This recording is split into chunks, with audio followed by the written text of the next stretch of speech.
Hey guys, tonight we drift into a world where your ears become more important than your eyes, where the wind itself turns into a kind of ancient podcast, except the hosts are Nubian sailors who have absolutely no interest in whether you keep listening or fall asleep halfway through. You're standing on the pale edge of dawn, where the desert cool still clings to your skin, and the Nile glimmers like a long, sleepy ribbon. The sky is barely awake, but the sailors around you already tilt their heads, listening to breezes you can't even feel yet. One of them gives you a side eye that basically says, if you get this wrong, you probably won't survive this, and then goes back to tuning in to the whispering air like it's their morning radio ritual. So, before you get comfortable, take a moment to like the video and subscribe, but only if you genuinely enjoy what I do here. And tell me where you're listening from and what time it is. Nubian sailors would have loved to know who's awake at this hour. Now, dim the lights, maybe turn on a fan for that soft background hum, and let's ease into tonight's journey together. You trudge forward into the dawn with these sailors who seem born with barometers in their ears. Before the sun even peeks out, they're already decoding the day's winds, which is deeply unfair, because you're still trying to figure out why your sandals feel like they're filled with sand even though you haven't stepped anywhere sandy yet. A wiry sailor with calloused hands taps your shoulder and points to his ear, as if to say, "Listen, rookie," even though all you hear is the faint hiss of morning air sliding across the desert. They stand still, perfectly still, facing the horizon. Mainstream historians point out that Nubian sailors relied heavily on the northward flow of the Nile to power their trade routes, but wind reading made their journey smoother, safer, and way less dependent on luck. The river offers one set of rules. The desert air plays an entirely different game, and you're about to learn how to cheat. The first thing you notice is that sailors don't look with their eyes. They aim their entire faces at the breeze like dogs detecting snacks from 3 rooms away. The slightest temperature change, the faintest shift in direction, the soft note in the wind's voice, they absorb everything. One sailor mutters a low hum, matching pitch with the breeze. You have no idea what he's doing, but he nods afterward like the wind just told him tomorrow's winning lottery numbers. There's a fringe belief, something you heard whispered at a shoreline tavern last night, that the best Nubian wind readers could actually distinguish specific gusts by sound alone. Not just north versus south, but dune edge slipstream, cataract crawl, desert warmed float, and even the ridiculously poetic lion sigh. No one agrees on how much of this is exaggerated, but the sailors certainly behave like every breeze has a name. Historians still argue whether these naming traditions were formal, symbolic, or just the ancient version of giving your least favorite rival wind a petty nickname. As you follow them across the sandy riverbank, the air begins to shift, just a little, and the group freezes. You freeze too, mostly because you assume it's required. The wind tickles your cheek, a feather-light brush, no more than a breath. But the sailors react like a messenger just sprinted up shouting dramatic news. One lifts his chin and nods upward. Another squints. A third gives a small grunt that somehow communicates south gusts today. Slow at first, steady by noon, watch the eddies near the rocks. You're pretty sure you just witnessed a full conversation that contained exactly 0 actual words. You keep walking, trying your best to imitate their posture. You tilt your head, you narrow your eyes, you purse your lips thoughtfully, hoping no one notices you're basically role-playing person who understands wind. One sailor catches you doing this and snorts. It's not rude, it's the gentle, amused snort of a man who has seen many wind-illiterate newcomers fail to appreciate the art. He gestures again to his ear. Then he gestures to your ear. Then he shrugs, as if to say, "Don't worry, you'll catch up." You absolutely will not catch up, but the encouragement feels nice. The sun finally spills over the horizon, bathing the sand in warm gold. And now the wind changes its tune. You hear the faintest rush through the dunes, soft, scattered, like someone crinkling papyrus very slowly. Desert dunes create micro-wind zones, shaping the breeze into layers of sound, low hums, high whips, delicate sighs. The sailors tilt their heads toward each tone. They don't see dunes, they hear them. One explains, quietly, as if sharing a sacred secret, that desert winds always wake before the sun fully rises. They travel along the Nile, cooling as night fades, forming patterns that sailors can read like morning headlines. A warm morning breeze hints at a calm day. A cool, sharp one might signal midday turbulence. A sudden dip in pitch warns of gusts that slide across the water faster than paddlers can react. You catch one quirky detail as they ready their boat. A young sailor ties a few dried palm fronds to his belt. You ask why, and he grins. Apparently, they rustle at specific frequencies depending on wind direction. Are the palm fronds a scientifically perfect instrument? Absolutely not. Do the sailors swear by them more fiercely than modern people swear by weather apps? Absolutely yes. And here's the thing, they're not wrong. You start to notice the tiny rustles each time the wind shifts. Each change carries meaning, subtle, layered, encoded.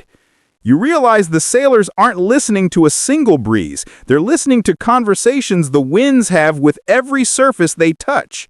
Rocks, dunes, river water, reeds, cliffs. They each respond differently, like instruments in a quiet, sandy orchestra. You walk on, still rubbing sleep from your eyes, and the group reaches a narrow part of the riverbank where reeds grow in tall waves. The wind moves through them with a soft, shimmering whisper, and one sailor closes his eyes. He's counting the tremors. Another taps the side of his neck twice, their signal for cross-draft forming. The reeds bend.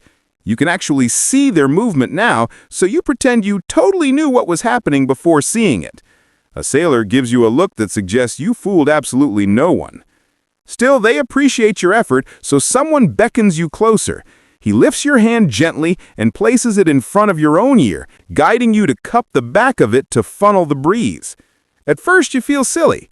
Then you hear it, the slightest shift in pressure, like the air thickens just a little. And suddenly the sailors nod at you, not mockingly, not pityingly. They nod as if you'd finally picked up the faint beginning of the language they grew up speaking. A caravan bell jingles faintly in the distance, carried perfectly by an early morning updraft. The sound is so crisp, it feels closer than it is. This, a sailor explains, is one reason they trust their ears more than their eyes. Air carries truth faster than sight, especially in the wide, deceptive openness of the desert.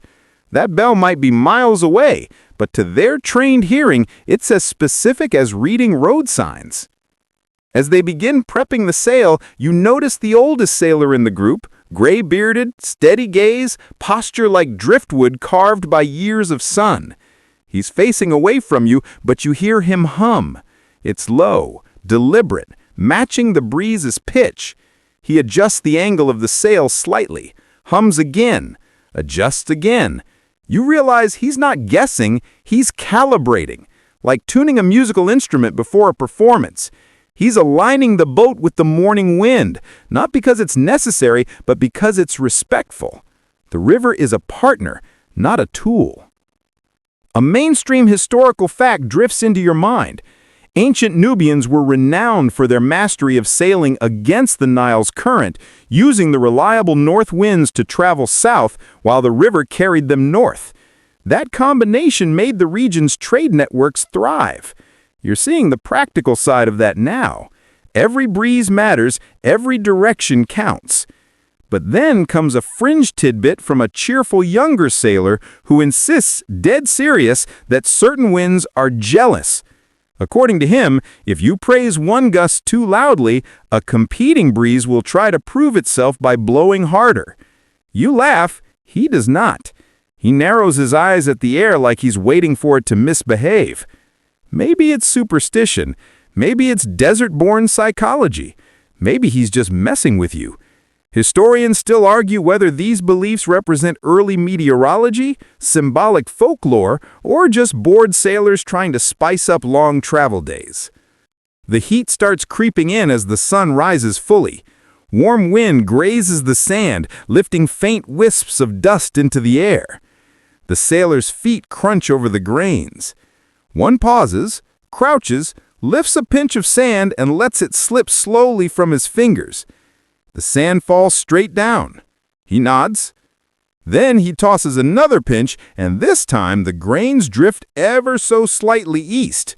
Another nod, more serious. He announces something in a short phrase, and the group nods in agreement. You don't understand the words, but the message is clear. The day's pattern has begun. The boat waits by the bank, wooden sides sun-worn and smooth. As they push it toward the water, you hear how the morning breeze. You ease into the river with the crew, the wooden hull sighing as it settles into the slow-moving water. The wind nudges the sail gently, a sleepy push, almost like it's still deciding what kind of day it wants to be. You stand near the bow as the boat glides forward, and the sailors fall into their quiet, listening rhythm. No chatter, no dramatic commands, just ears tuned to the world like they're picking up long-distance gossip.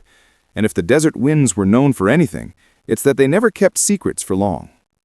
Ahead of you, the river narrows toward the first cataract, one of those rocky, uneven stretches where the Nile forgets it's supposed to behave like a river and instead acts like an over-caffeinated teenager bouncing off every surface. The water changes pitched before the landscape does. It growls softly, like a warning. The sailors listen to that too. Not because they're scared. These men treat rocks the way modern folks treat long lines at the grocery store. Mildly annoying, but survivable. You shift your weight, trying to gauge what they hear that you can't. Then the first faint echo reaches you. It's subtle, a soft rebound of the wind's whisper off distant stone. The sound wraps around your ears so gently you're not sure it's real, but the sailors straighten immediately. That tiny echo, barely a breeze reversing direction, tells them the rock walls ahead are close enough to change the day's wind patterns. One sailor, the youngest of the group, taps the mast twice with his knuckles. Another taps back. This is how they talk. Quiet, measured, like librarians steering a boat. The echoes become clearer as you approach the rocky throat of the river. Each gust bounces off cliffs and granite stacks, sculpting the air into distinct layers of sound. It's like entering a stone-built concert hall where the wind insists on singing the same note repeatedly just to hear the acoustics. A mainstream historical fact floats into your mind. Ancient Nubia's cataracts were strategic choke points. Control the passage, control the trade, control the power. These rocky corridors were the arteries of kingdoms, guarded not by warriors alone, but by sailors who knew how to navigate the whispers of stone. Without their ear-trained skills, you wouldn't just be lost, you'd be shipwrecked, sunburnt, and explaining to the crocodiles why you ignored the guys who told you to listen. The boat drifts deeper into the corridor. Every wall, every boulder, every tiny break in the cliffside contributes its own echo signature. One bounce is sharp, one is deep, one sounds like someone lightly blowing across the top of a pottery jar. The sailors can interpret each one like they're listening to coded messages. You're standing there blinking, nodding like you totally understand, which is adorable and absolutely unconvincing. The oldest sailor points to the right-hand cliff. He hums a single tone, mid-pitch, steady, and waits. The wind answers with a slightly higher echo that returns maybe half a heartbeat later. He nods. Shallow cross-current, he mutters. You hear nothing resembling those words, but sure, let's pretend you heard the exact same thing. Another fringe belief pops up as the group maneuvers the boat. One sailor swears the cliffs here hold memories of storms. Not in a metaphorical sense. He means the cliffs actually remember. According to him, certain echo patterns only emerge when the weather is about to shift drastically, almost as if the rocks are replaying ancient disaster warnings. Is it scientific? Probably not. Is it fascinating? Absolutely. Is he trolling you? Hard to tell. Historians still argue whether these beliefs reflect early sound-based meteorology or just sailors being dramatic because desert boredom is very real. The wind picks up suddenly, sliding through the corridor at a sharper pitch. You feel it on your cheek a fraction of a second before you hear it bouncing off the left wall. The echo comes back faster this time. Shorter path, closer obstacles. The sailors adjust their positions instantly. One shifts his foot, another moves a rope, and the boat subtly angles itself in agreement with a force you still barely understand. The narrow channel grows tighter. Sunlight filters down in thin ribbons, bouncing off the water in those annoyingly beautiful patterns you'd use as a phone wallpaper. The cliffs loom high and the wind rushes between them like it's late for a meeting. You hear the pitch rise and fall as the breeze compresses against rock surfaces. It sounds almost musical, like a flute played by someone who only knows one note but plays it with conviction. You're focusing so hard that your forehead wrinkles up, and one sailor laughs softly, patting your shoulder in a relax, you're trying too hard kind of way. You exhale and try again. This time, you hear it, a small, quick pulse of air as the wind curves around an unseen outcropping. It's the acoustic equivalent of a wink, and now you understand why the sailors reacted before the outcropping even came into view. The boat glides past it smoothly. You almost feel proud until the next sound completely trips you up. A deep, resonant hum swells from somewhere above. You look up instinctively expecting maybe an eagle or perhaps a gigantic legendary bird of doom because your imagination refuses to chill out. But no, it's the wind hitting an overhang, vibrating like a drum skin. The sailors tilt their heads and listen. They don't panic. They don't even look concerned. They just wait. And after a moment, the tone softens. The hum fades. The breeze steadies. One sailor explains under his breath that overhang hums often indicate incoming gusts, but the pitch tells whether those gusts are dangerous or just dramatic. This hum? Mildly dramatic. You're safe. Your heart, which has been unnecessarily overreacting, pretends it knew that too. The cliffs begin to widen, opening into a sort of wind chamber. Here, multiple echoes bounce at once, overlapping like overly enthusiastic choir members. The sailors listen for patterns. The longest echo, the highest pitch, the faint returning whispers. They map invisible air currents as if the wind were drawing diagrams just for them. A gust rushes in, fast, chaotic, and strikes the cliff on the north side. The echo breaks into 3 distinct fragments. The sound is so complex you almost miss it, but the sailors snap to action. They adjust the sail's angle by a hair, redirecting the force so the boat stays centered in the channel. You're finally starting to see why reading winds by ear isn't some poetic exaggeration, it's survival. Without understanding these echo cues, you wouldn't make it halfway through the cataract. A small joke from one sailor lightens the tension. He claims he once heard an echo so perfect, so crisp, he fell in love with it. When he turned to find the source, it was just a very unimpressed cliff wall. She never echoed back the same way again, he sighs in mock tragedy. The crew groans. You laugh, more because you're relieved than because the joke is good. As the boat drifts farther through the corridor, you notice the wind developing a kind of rhythm. A long whistle, a gentle pause, a short flutter, a lower whoosh. If someone played it on an instrument, you might call it a melody. The sailors call it guidance. They use it to time their strokes, their turns, even the tightening of knots. To them, the sound of the wind isn't noise, it's instruction. You reach a point where the river splits briefly around a massive boulder rising from the water. The wind splits too, sending a higher echo down one path and a lower echo down the other. The sailors don't even hesitate, they steer toward the lower echo. You ask why, and one replies, lower pitch, deeper channel. Like it's obvious, which for you is absolutely not. This technique, listening to echo pitch to determine depth, was known among Nubian sailors long before any formal hydrology existed.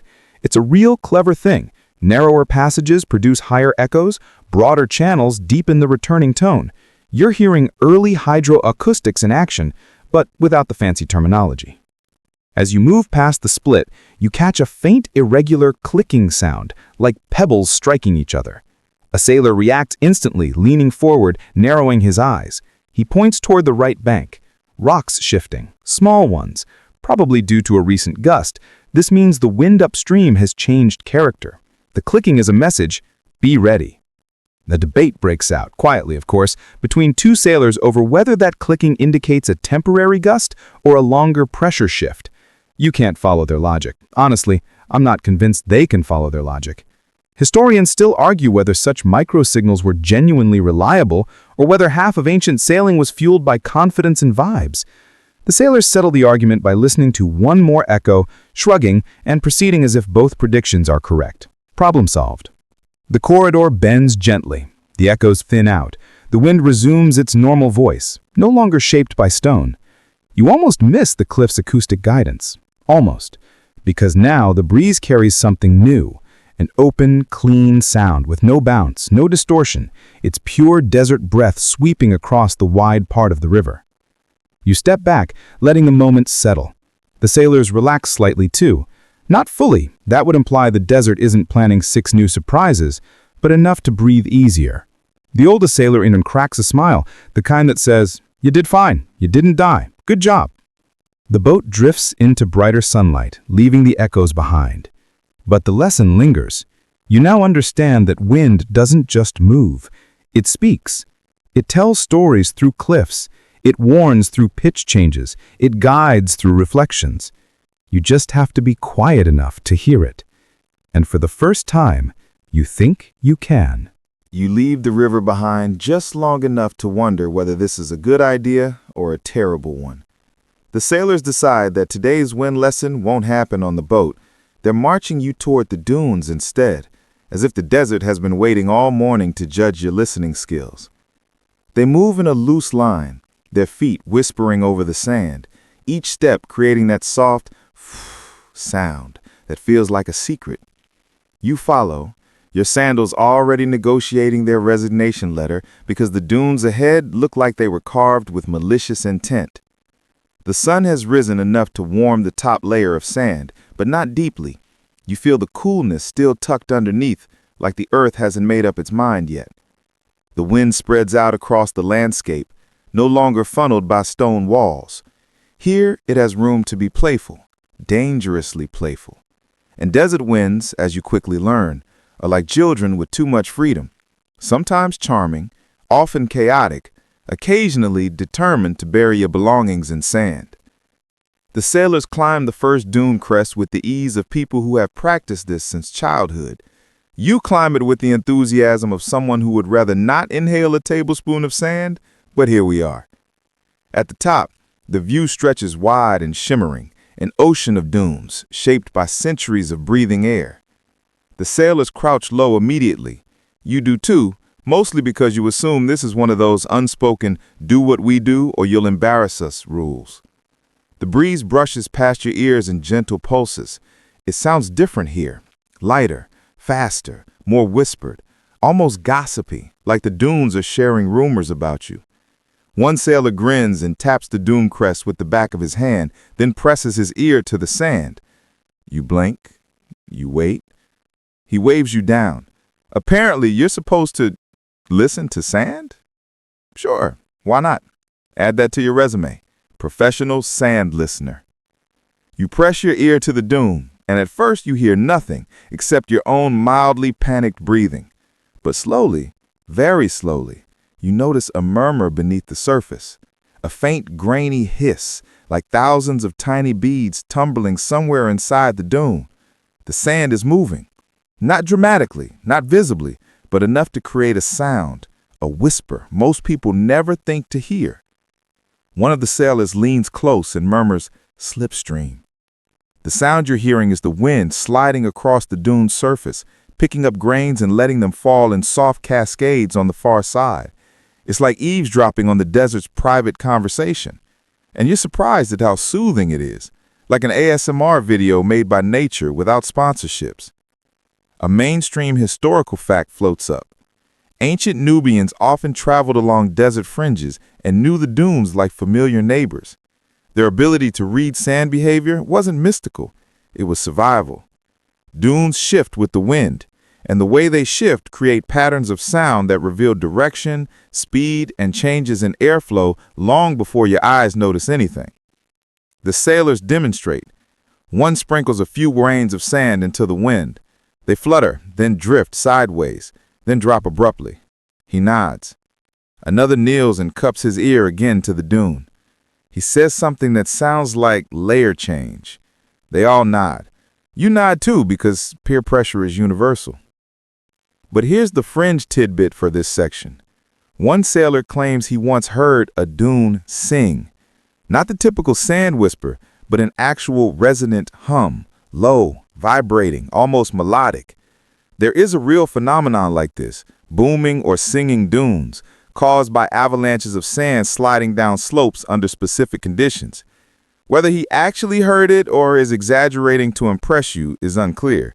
The others tease him mercilessly, which implies either they think he's lying or they're jealous they didn't hear it first. Historians still argue whether ancient reports of dune songs were literal or metaphorical. Here, judging by how serious the sailor looks, you lean toward literal. The wind picks up just slightly, sending a thin streamer of sand blowing across the crest in a glittery trail. The sailors tilt their heads, listening not to the wind in the air, but the way the sand responds underneath. You try again. You press your ear to the warm slope and hear it. The sliding grains change pitch ever so slightly, shifting from a soft hiss to a slightly deeper whisper. The sailors murmur in agreement. The wind direction is changing. You actually heard it. You sit up, blinking. The desert feels bigger now, more alive. The dunes aren't just shapes, they're instruments. Each curve hums, each crest whispers, each slope answers the wind in a different voice. The sailors spread out across the ridge, listening to multiple points. They're mapping the wind entirely by sound. No instruments, no sails, just ears and the restless behavior of sand. One sailor calls you over, smiling mischievously. He points to a small indentation in the dune, just a few inches deep, recently shaped by the breeze. He gestures for you to place your palm over it, then lift your hand slowly. You do, and suddenly the wind makes a faint flute-like sound through the tiny gap you created. He laughs. You accidentally created desert wind music. Congratulations. Another sailor demonstrates something stranger. He presses his ear not to the crest, but to the side of the dune, where the slope is steeper. He motions for you to try. You do, and this time you hear the movement even clearer, like a deeper, slower version of the dune top whisper. He explains in soft words that the dune's leeward side tells a different story. If the wind is steady, the sand moves in predictable patterns. If the wind is inconsistent, if there are hidden gusts or swirling eddies, you'll hear irregular rhythms in the dune's movement. Sure enough, you hear irregular pulses, like sand shifting in tiny bursts. The sailors nod knowingly. Eddy, one says, small but coming. You stare at him, at the dune, at the air, which is perfectly calm to your eyes, and you realize how far ahead their senses are. These men hear the future of the breeze long before it arrives. The lesson continues. They lead you down the dune side where the wind is blocked by the crest. Here, the air is calmer and the sand is colder. The sailors crouch low and draw lines with their fingers, showing how dunes migrate over time. You're familiar with the concept, but hearing it is different. Each dune's movement leaves behind acoustic clues, soft accumulations, thicker layers, places where the sand rolls more slowly. These all create variations in the whispers you heard earlier. A small joke breaks the intensity. One sailor claims his uncle once fell asleep with his ear on the sand and woke up half buried because the dune was in a good mood that night. The others laugh and add that the uncle claimed the dune was singing to him. You decide that's the right kind of bedtime story. The wind grows slightly stronger. A ripple of sand dances across the ridge, and now the sailors watch the patterns. The ripples form rhythmic lines. You realize they're reading the surface patterns the way you might read sheet music. When the alignment angles shift by even a few degrees, the sailors respond. They adjust their stances, they focus. Then the real test begins. They guide you to a narrow saddle between two dunes. The wind funnels through here in a concentrated breath. You hear it whistle softly, but the sailors aren't listening to the whistle. They're listening to the sand beneath. They kneel, you kneel. They press their ears to the ground. You press your ear too. And suddenly the whisper becomes louder, clearer, more textured. It feels like listening through a wall to someone sweeping on the other side. This, they explain, is where dune slipstreams reveal direction changes before the dune itself begins to shift. This is how they know wind patterns hours before anyone else on the river. This is the desert's early warning system, available to anyone patient enough and flexible enough to press their head against warm sand. A gust blows over the ridge, sharper this time. Sand sprays lightly over your back. The sailors are unbothered. They listen. The whisper beneath your ear grows choppy, like someone tearing thin paper in irregular strips. The sailors nod. One says, "Split wind." Another points to the direction of the oncoming breeze. A split wind means multiple gust fronts traveling together but at slightly different speeds. Dangerous for inexperienced sailors, valuable knowledge for the ones teaching you. Historians still argue whether ancient Nubians formalized this wind-sand listening technique into an actual system or whether it remained an oral tradition passed from sailor to sailor. Based on what you're doing now, you suspect the tradition was very real, very practical, and surprisingly fun, if you don't mind exfoliating your entire face. Eventually, the sailors stand. The wind settles for a moment, then resumes its steady breath. You brush sand from your hair, from your elbows, from places you didn't know could collect sand. The sailors grin at your newfound dustiness, clearly proud that you now look like you survived something meaningful, or at least something very sandy. They walk you back to the dune crest, where the wind is stronger again. They face the horizon, listening. You imitate them, and for the first time, the sounds make sense. You hear the dune beneath you. You hear the shifting of grains. You hear the faint high wind sliding like silk over the crest. And you know the wind has changed again. Not dramatically, but perceptibly. The pitch is lower now. The sand whispers slower. You point in the direction you think the gust is shifting. The sailors' eyes widen. Then they smile. You got it right. For a moment, you feel like part of the world they inhabit, a world where the desert is not silent, but full of murmurs and vibrations and tiny truths. The dune shifts slightly underfoot. The wind carries a long exhale across the landscape, and you understand. You step back onto the deck with the easy confidence of someone who has been listening to winds for days, and now the world of ropes, knots, coils, and rigging rises around you like a small forest of tensioned lines.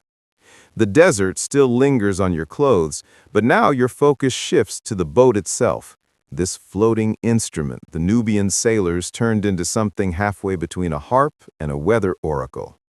You reach out, brushing fingertips along a taut rope tethered to the mast. It hums. At first, you think it's your imagination, but then the vibration flickers again, threading upward through the fibers, light and precise, like a whispered code. This is the moment you realize why the sailors joked earlier that ropes talk more honestly than winds. You lean closer, listening. The wind grazes across the cordage, and the rope answers with a faint, buzzing tremor. Your guide lifts a brow and says, "There you go. That's the East Quarter whisper. Means we'll get a little push, not much." He taps the rope with a practiced knuckle, and the vibration shifts slightly, tightening its tone. You don't have the vocabulary for these sounds yet, so you catalog them the only way you know how. You mentally label them as tiny mosquito hum and slightly angry mosquito hum. You suspect the sailors would not approve of your classification system, but hey, you're doing your best. The rigging above you stretches upward, an intricate web designed not only for sailing, but for listening. Sailors across the ancient Nile relied on predictable wind patterns. This is the mainstream historical fact, sliding quietly into place, but the Nubian crews, especially those living along the narrow reaches of the cataracts, needed more precision than just knowing north breeze in summer. They learned to read the rigging like an instrument. Each rope gave a different vibration depending on direction, speed, and temperature of the wind. They had no weather apps, no forecast scrolls, and certainly no wind alert notifications, unless you count the time your guide slapped you lightly on the arm and said, "Wind changing, pay attention," which is essentially the ancient equivalent of a push notification. You move toward the central mast where thicker ropes brace its length. These cords produce deeper tones, low rumbles that feel more than sound. You press your thumb to one, surprised by the steady throb beneath the fibers. It's almost like the rope has a heartbeat. The helmsman grins. That's the anchor line hum. Means strong crosswind up high, nothing troubling yet. He says it so casually that you have to remind yourself winds in this region can shift dangerously fast, especially when funneling between desert cliffs. It's comforting and unsettling all at once. As the wind rises a notch, the rigging begins its soft concert.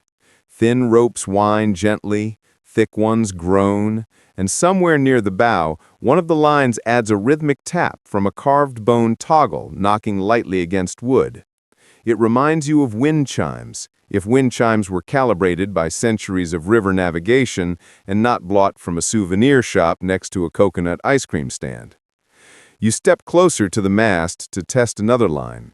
When you pluck it, the vibration runs down the entire length of the rope and into the wood at your feet. The sensation is almost electric. You begin to understand how a sailor could stand on deck and sense upcoming wind changes without looking up. You also understand why they said ears and feet were equally important, though you draw the line at their claim that good sailors can hear wind through their toenails. That feels like an exaggeration. Probably. The quirky tidbit arrives when the guide hands you a small clay disc with tiny notches along its edge. It's an old training tool, he explains. Press it against the rope. The notches rattle differently depending on the wind. You hold the disc up skeptically, but when you apply it to the rope, the vibrations jitter against the notches with surprising clarity. You count the pattern: soft, soft, hard, soft. Though you have no idea what it means, the guide's grin widens. That means it'll be a smooth ride for 2 hours. After that, he shrugs in that calm, ancient sailor way that suggests could range from wind eyes to entire desert decides to attack you horizontally. Reassuring. The boat glides forward, wind filling the sail with a thick, rounded billow. The ropes respond immediately, tightening until you can practically feel the air itself pulling taut across the deck. You lean your ear toward one of the upper stays, and the vibration is so faint you almost miss it, like the purr of a cat trying not to look needy. The pitch rises a tiny bit as the wind picks up. You murmur, "Is that good?" And one of the oarsmen, lounging with the smugness of someone who has not rowed for an hour, replies, "If it gets higher, we'll tighten the sail. If it gets lower, we'll pretend we didn't hear it until someone else complains." You can't tell if he's joking, but the tone suggests he definitely is and also definitely isn't. This is when another required joke arrives uninvited. You realize that if modern people had this system, half the population would claim to be rope vibration experts on social media, insisting that they can interpret wind better than meteorologists because they bought a hemp cord online. Feeling the tension in the ropes, they'd type dramatically. The ancestors are speaking. Meanwhile, their rope is just vibrating because it's next to the air conditioner. The boat shifts course slightly, and the wind angle changes. Immediately, the ropes react, a rising chorus of new tones. One line near your head emits a sharp, high-pitched buzz like an angry cicada. The helmsman straightens. That's the shift I was watching for. He adjusts the sail, pulling the rope until the buzzing drops into a smoother hum.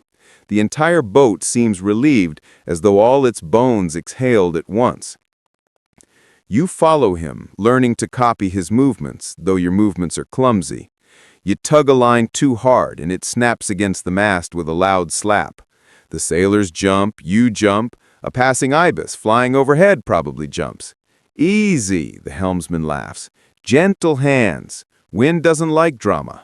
It's a line you file away for later use, possibly as relationship advice. The mainstream historical detail slips into the moment when many ancient Nile boats used wooden masts lashed together with thick cordage, and the tension in those ropes had to be constantly adjusted depending on wind direction and load weight. It wasn't just sailing, it was maintenance, tuning, listening, and recalibration in real time. You suddenly understand why sailors joked that the boat was always 2 strong gusts away from becoming a very expensive pile of sticks. The sun begins sinking, turning the ropes gold.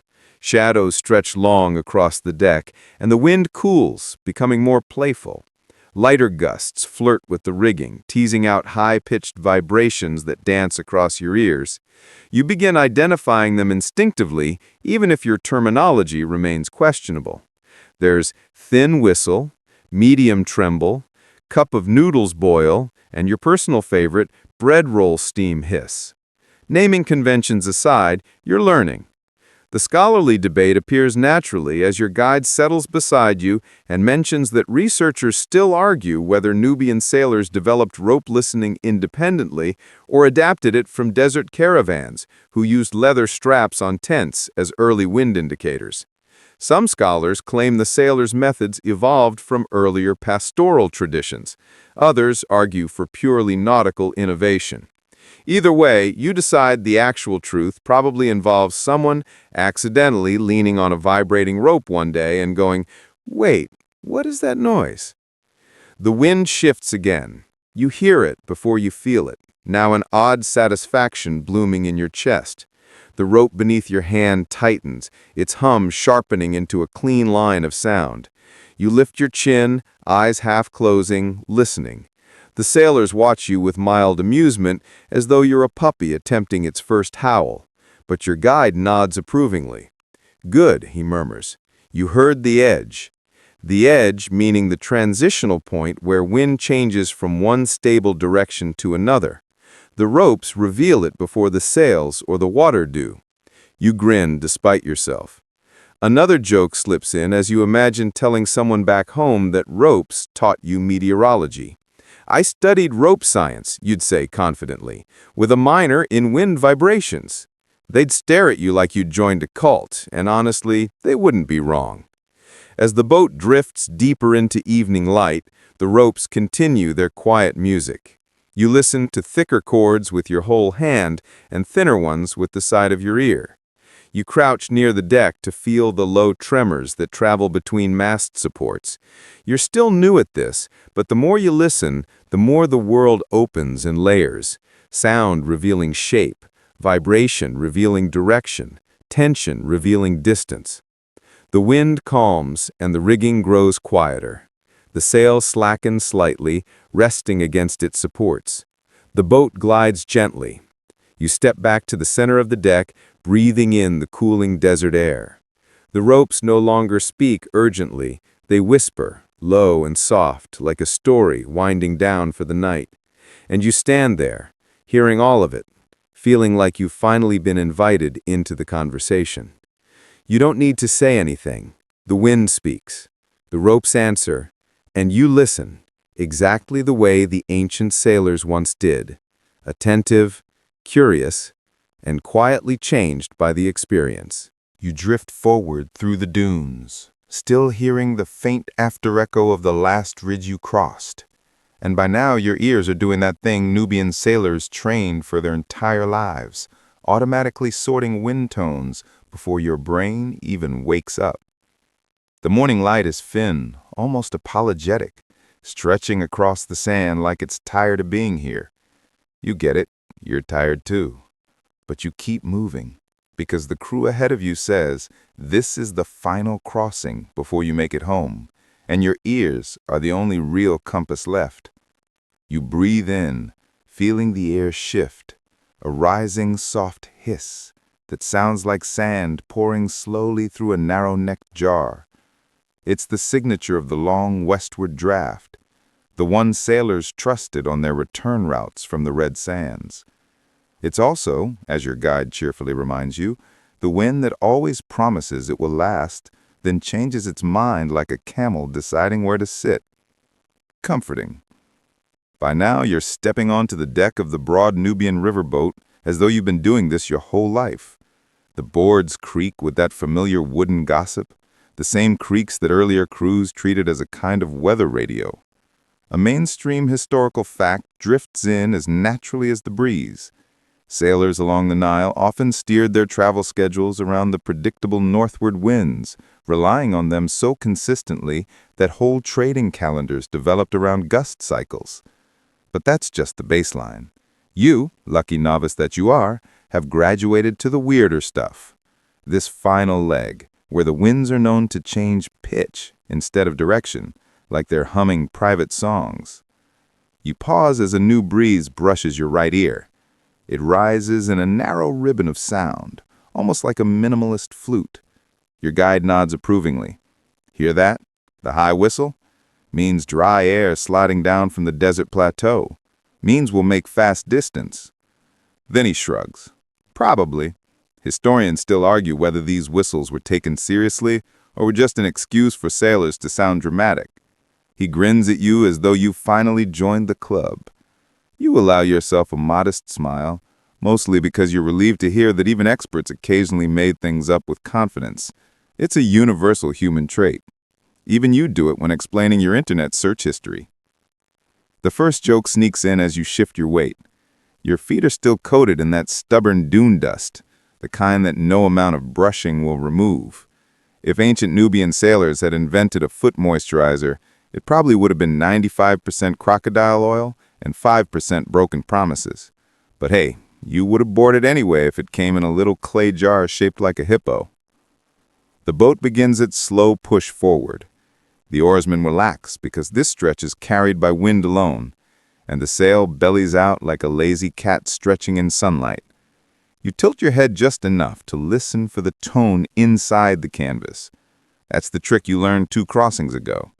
Wind inside the sail hums deeper than wind outside it, giving sailors a second set of clues. The hum you hear now is a low, warm resonance, steady, confident, trustworthy. It's the kind of wind that says, "Relax, I've got you," even though you have absolutely no logical reason to trust something that can turn into a screaming sandstorm with 5 minutes' notice. But tonight, it's kind.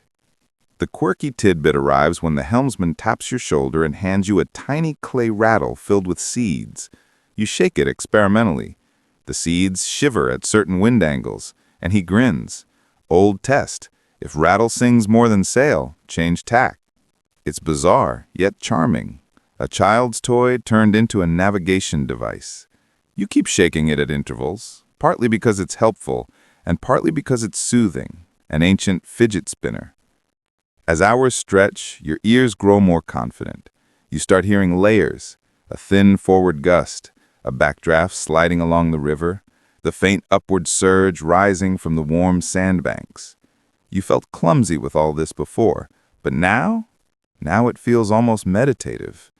You're not exactly a master wind reader yet, but you're at least past the phase of accidentally misidentifying donkey snorts as atmospheric cues. Progress. Another joke drifts by as you lean on the railing. You've listened to wind for so long that if someone opened a bag of chips behind you, you'd probably try to assign it a meteorological meaning. Ah, yes, you'd mutter knowingly, a rare western crunch current. The boat keeps gliding, and the wind deepens again, turning into the long, warm exhale of evening. The dunes flatten as you approach Nubian farmland once more, and you hear birds settling in acacia branches, their wings making tiny pressure waves that your ears detect almost automatically. Migration patterns have been your accidental companions for days, reminding you that even the smallest sound can speak volumes. You're still half convinced that one of the herons deliberately flapped louder earlier just to mess with you. The open scholarly debate requirement slips in as naturally as the wind itself. Your guide remarks that nobody fully agrees whether ancient Nubian sailors learned these listening skills from desert nomads or invented their own entirely independent system. Theories range from trade route exchanges to generational boatcraft traditions. And the truth is, probably somewhere in the messy middle. But you don't need a conclusion right now. Uncertainty is just another breeze passing through. Night begins to wrap itself around the boat, a soft shawl of deep purple. The wind cools, shifting to a quieter range of sound, like someone whispering a favorite story directly into your ear. You're not fighting crosswinds anymore. You're not pushing through echoing canyons. You're simply going home, following the long listen that sailors used for centuries. Your body loosens, your breath matches the slow rhythm of the sail, and a pocket of calm drops into place. Your final joke of the section sneaks in as you stretch your spine. If someone told you at the start of this journey you'd rely entirely on your ears like some kind of desert bat, you would have laughed. But now, you're genuinely considering whether to put semi-professional wind listener on your resume. The boat keeps gliding, the wind keeps humming, and you feel the gentle truth settle over you like another layer of warm lemon. You've become the kind of traveler who doesn't just watch the world, but hears it too. The Nubian sailors would be proud. Or they'd roll their eyes at your technique. Hard to say. But the wind approves, and you're almost home.